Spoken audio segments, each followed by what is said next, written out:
IPS అధికారి PV Sunil Kumar కు పోలీసులు నోటీసులు జారీ చేశారు. డిసెంబర్ 4న జరిగే విచారణకు రావాలని ఆదేశించారు.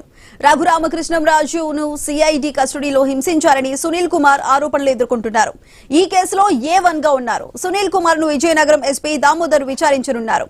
2021 మే 14న రాజద్రోహం కేసులో తనను అరెస్ట్ చేసిన ఏపీ సిఐడి అధికారులు కస్టడీలో హతమార్చేందుకు యత్నించారంటూ రఘురామకృష్ణంరాజు ఆరోపించారు. గుంటూరు నగరపాలెం పోలీసులకు 2024 జూలై 11న ఫిర్యాదు చేశారు. హత్యాయత్నం, నేరపూరిత కుట్ర, బెదిరింపు సెక్షన్ల కింద సునీల్ కుమార్ పై కేసు నమోదు చేశారు.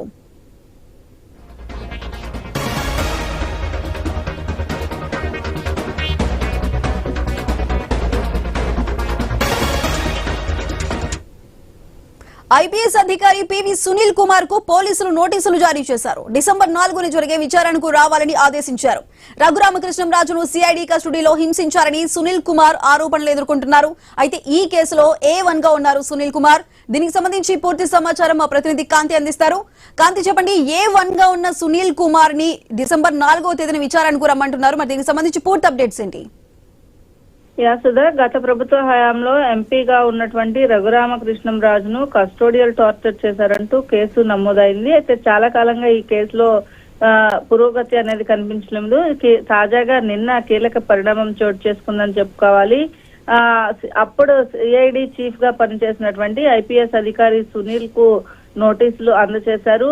ఏదైతే కస్టోడియల్ టార్చర్ చేశారంటూ జరిగినటువంటి కేసులో సిఐడి చీఫ్ గా పనిచేసినటువంటి సునీల్ కుమార్ కు నోటీసులు ఇచ్చి డిసెంబర్ 4వ తేదీన గుంటూరులోని సిట్ కార్యాలయంలో విచారణకు రావాలని ఆదేశాలు జారీ చేశారు. అయితే సిఐడి చీఫ్ గా ఉన్న సమయంలో తన పైన తప్పుడు కేసులు పెట్టి హైదరాబాద్ లో అరెస్టు చేసి జైలుకు తీసుకువెళ్లారని రఘురామ ఆరోపించడంతో పాటు నోటీసులు ఇవ్వకుండా మీడియాతో మాట్లాడుతున్నానని దేశద్రోహం కేసులు పెట్టినట్లుగా ఆరోపించారు. అయితే సిఐడి ఆఫీస్ లో రాత్రంతా తనను కొట్టారని, సునీల్ కుమార్ తనను కొడుతూ అప్పటి సీఎం జగన్ కు చూపించారని కూడా ఆవేదన వ్యక్తం చేశారు. ఇటువంటి తీవ్ర ఆరోపణలు ఎదుర్కొంటున్నటువంటి సిఐడి చీఫ్ గా ఉన్నటువంటి సునీల్ కుమార్ కి సంబంధించినటువంటి విచారణ ఏదైతే ఉందో, విచారణకి సంబంధించినటువంటి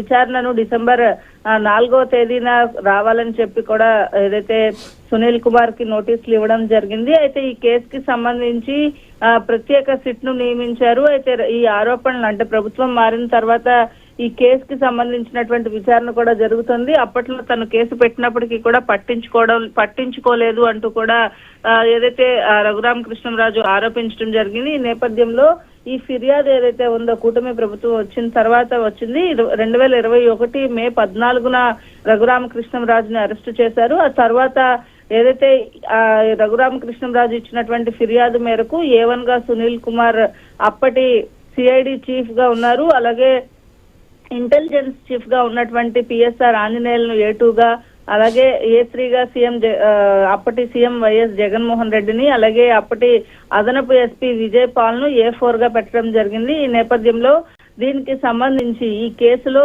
విజయ్ పాల్ ను విచారించి అరెస్టు చేశారు. అలాగే రఘురామకృష్ణం రాజు పైన కస్టడీలో తన పైన దాడి చేసినటువంటి తులసి బాబుని కూడా అరెస్టు చేయడం జరిగింది. ప్రస్తుతం విజయనగరం ఎస్పీ దామోదర్ పర్యవేక్షణలో ఈ కేసు దర్యాప్తు కొనసాగుతుంది. ఈ నేపథ్యంలో డిసెంబర్ 4వ తారీఖున ఆయన ఏదైతే విచారణకు హాజరు కావాలని సిఐడి పోలీసులు నోటీసులు అందజేశారు. Bindu. Right Kanthi, thank you.